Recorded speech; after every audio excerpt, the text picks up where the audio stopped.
All right, Shalom. First and foremost, only give all praises, honor, and glory unto Yahweh, Bahashem, Yahweh Shai, Bahashem, Chakodash.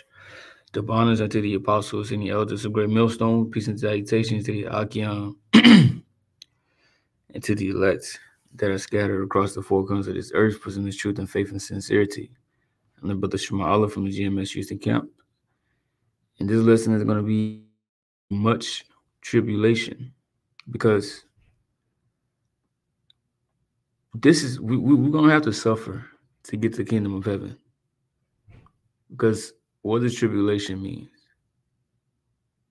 Tribulation could go into suffering, hardships, challenges, things like that. Okay. And these are the things that are necessary, especially for a man of the Lord, right, to go through.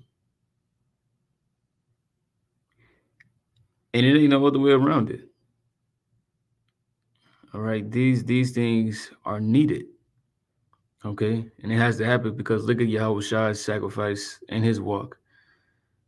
All right, the scripture says that we are not greater than our master. All right, so as it happened to him, it's going to happen to us too.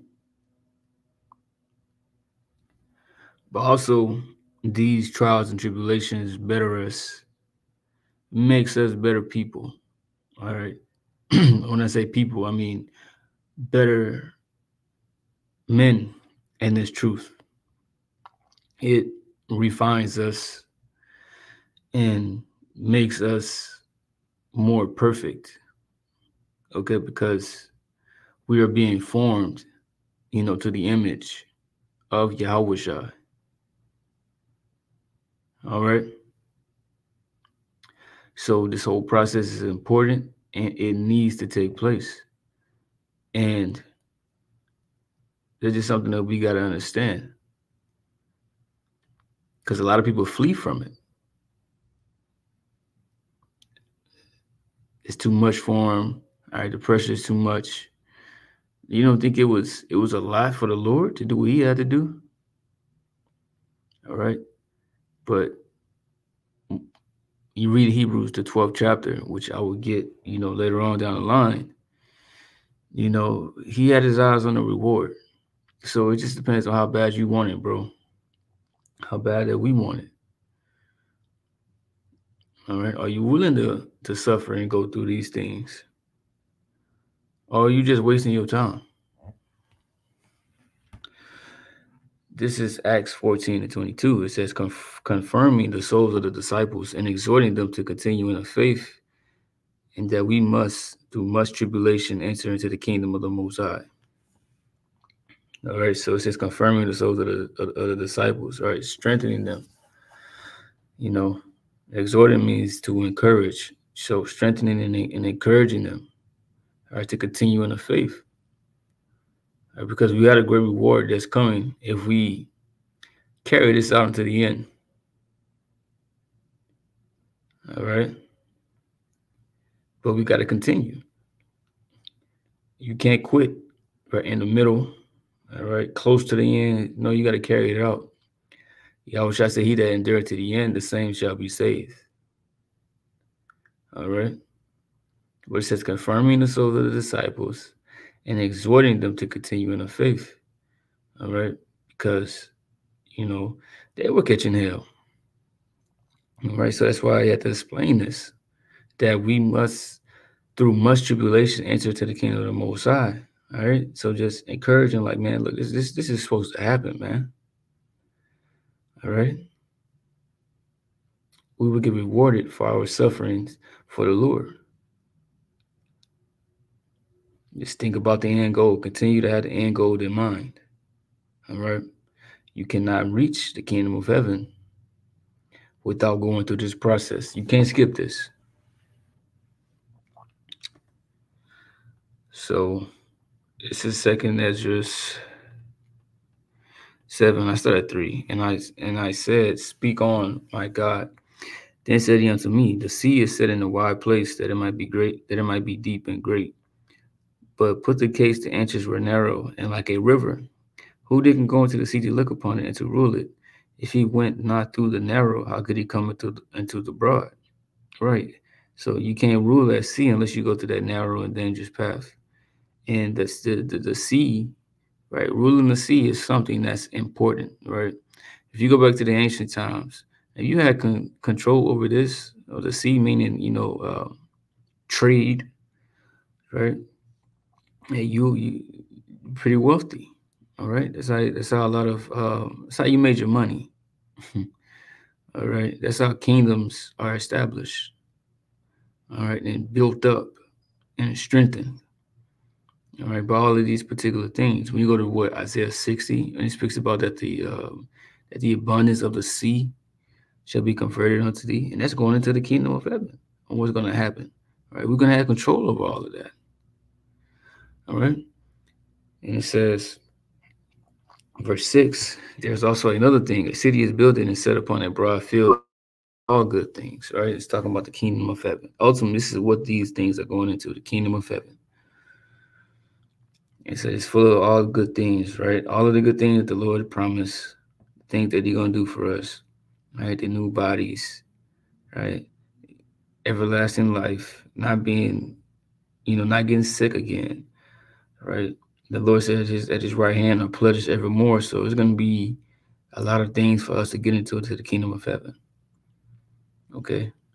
We're going to be righteous, 100%. We're going to be perfected. All right. The kingdom comes with a lot. So the entrance thereof is narrow and it's set in a dangerous place to fall. Like as if there were a fire on the right hand and on the left a deep water. Okay. So it said that the entrance is dangerous. You want to get to this city? The entrance is gonna be dangerous. This is gonna be a dangerous fucking place. All right. And it's set in a dangerous place to fall. So it's not gonna be easy to get to this place. All right, but this is the path, the only path that you have to get there. Like as there were a fire on the right hand and on the left a deep water, right? The fire goes into that tribulation, the hardships, the challenges, the things that we're gonna face in this truth. Right? And the deep water is the philosophies. All right, these different, doctrines and like say philosophies and religion, all of this left hand energy out here, right? That's out here for us to get into in Babylon the Great. Right, we're all exposed to it. That's the deep water. And a lot of men fall in that deep water, go off the deep end, trying to be too deep. All right, and you're gonna drown in it. Or in the tribulation, right? If you fall too much into it, right? Into the fire, well, you're gonna get burnt. And then what, you fall out of this truth because it's too much for you. All right, so you got to stay on that path and pray that the Lord guide your steps, right, to stay on the right path and keep a sound mind, right, a strengthened mind. It says there's only one path between them both, even between the fire and the water, so small that there could but one man go there at once. So we gotta all want this for ourselves and do this for ourselves. Nobody can drag you along. Nobody can hold your hand. Hey, bro, you need to do this. You need to do that. You need to make sure you read. No. Nobody can make you do that. Nobody can make you believe. Nobody can make you have faith. That's all up to the Lord. All right, but you got to want it. Okay? You got to put your own work in. You're not going to be able to get the kingdom off another man's back and off another man's labor. We all got to pick up that plow and work. It says, if this city were not given unto a man for an inheritance, if he shall never pass the danger set before it, how shall he receive this inheritance? So you can't get it unless you go this way.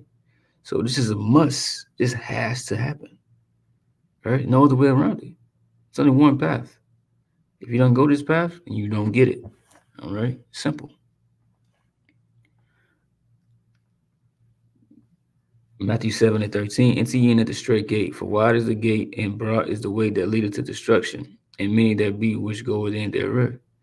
All right, straight gate, which straight means it's a position of difficulty. that dangerous place to fall. This is the same thing, right? Going to that straight gate.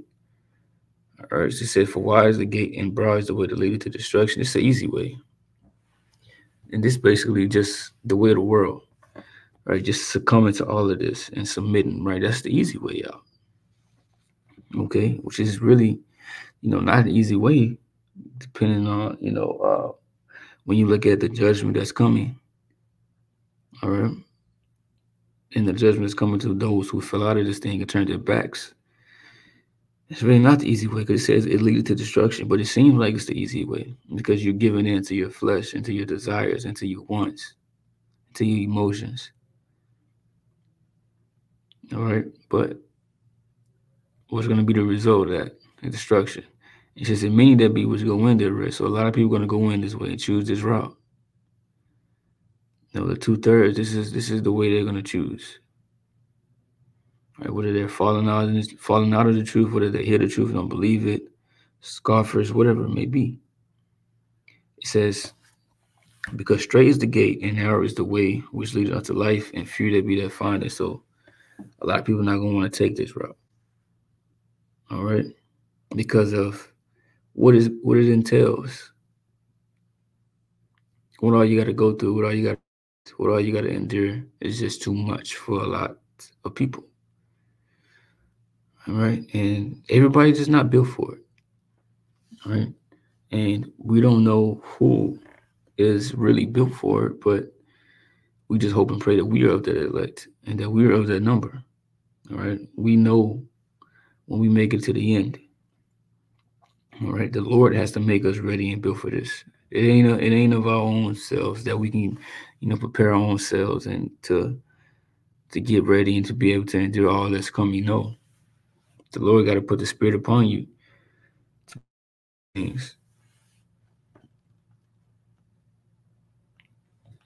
It says James 5:10. It says, "Take my brethren the prophets who have spoken in the name of the Lord for an example of suffering, affliction, and of patience." So it says, look at the prophets, look at the ancient prophets, look at the prophets in the scriptures, right? Take them as an example of what we're gonna go through. That's why it says that the things that were written aforetime written for our learning. You supposed to take heed to these things. Okay, so when these things happen unto you, that it is like it's a strange thing, or like this is not supposed to be happening. No, if you are a prophet or a believer, this is gonna happen unto you. All right. So go read them accounts. Hebrews 12:2. It says, "Looking unto Yahweh, shall the author and finisher of our faith," right? Because our faith initiated or began with him. All right. And then it began to be strengthened, throughout time through us going through trials and tribulations and, our character getting better and, the Lord saving us out of different situations. Our faith just keep growing and growing and growing. All right. And getting stronger. All right. Until it's perfected. And when it's perfected, right, we're not gonna need faith anymore, because when Yahweh comes back, like it says, I forgot where it's at, but it says, you can look it up, but you can just it's worded in this way. It says, "Receiving the end of your faith, which is the salvation of your soul." So that's when faith is finished. All right, when we get salvation. All right, because what we're gonna need faith for in the kingdom of heaven, because we got to believe in these things. I have faith right now because we can't see it. We believe that it is happening. That's going to happen. That we're going to get these things. But if it comes to pass, you don't need faith anymore. All right. So all up until the times that until our faith is perfected, when our faith is perfected, it's basically just going to be salvation. Okay. He said, "Who for the joy that was set before him endured the cross, despising the shame, and is sat down at the right hand of the throne of the Most High." So he looked at the joy, which was the glory that he's going to receive. And the scripture said we're going to be joint heirs with him. All right, the elect, we are the number. All right. So we got to do the same thing that he did, because he's the greatest example. All right. He said, and endured the cross, the hell, because his age said we got to take up our cross as well, right? Catch that hell. Despising the shame, no matter what people may say, no matter what may happen. All of that. It got to happen. Right? He said, and he sat down at the right hand of the throne of the Most High. Right? So he got his kingdom. All right. It's just waiting.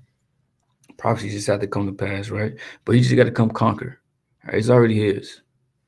All right. And he says he's gonna do it within an hour. It's gonna be easy work for him. But to get our part, to get our portion of this inheritance, this is required, right? In the will. We gotta do this. And so that was a lesson. I'll just edifying with that. I'm gonna say shalom.